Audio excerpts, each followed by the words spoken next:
Hi friends, ఈ work వచ్చేసి wall setting అంతా మనం మోటార్కి ఇక్కడ చేసినాము. అంటే ఈ బిల్డింగ్ మనం ప్లంబింగ్ పని చేసినాము.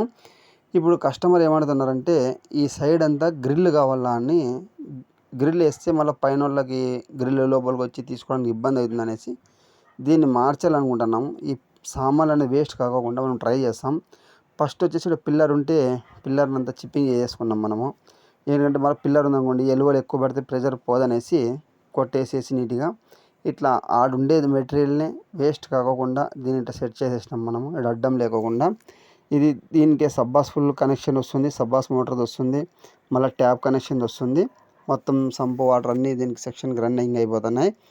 దీనికోసం అనేసి ఇప్పుడు చూడండి, కింద నుంచి ఏంటి చేసినామంటే పైన నుంచి వేస్తే మళ్ళీ గ్రిల్కి ఏమైనా కటింగ్ చేసుకుని అడ్డం ఉందనేసి మనం కింద నుంచి ఇట్లా బెండ్ వాడి దీనికి నీట్గా ఈ పని అయితే మనం కంప్లీట్ చేసేసినాము. వాళ్ళ కస్టమర్ అడిగినట్ల నీట్గా అది బీమ్ చిప్పింగ్ చేసేసి కొట్టేసి పెట్టేసినాము. ఇప్పుడైతే మన వర్క్ ఇటు వరకు కంప్లీట్ అయిపోయినట్లేదు, ప్లంబింగ్ వర్క్. మన గ్రిల్ వచ్చిన తర్వాత మనకు క్లారిటీగా అర్థమవుతుంది. అంటే గ్రిల్ వాళ్ళు మెజర్మెంట్ ఎట్లా చెప్పినారో దాన్ని బట్టే మనం దాన్ని సెక్షన్ చేసినాము. ఇవి కటింగ్ చేసేసి కప్లింగ్ వాడి ఎక్కువ సామాన్లు వేస్ట్ కాకోకుండా దేనిలోనే ఫిట్టింగ్ చేసినాం. ఓకే ఫ్రెండ్స్, చూడండి ఫ్రెండ్స్, నచ్చితే లైక్ చేయండి, షేర్ చేయండి, సబ్స్క్రైబ్ చేయండి ఫ్రెండ్స్.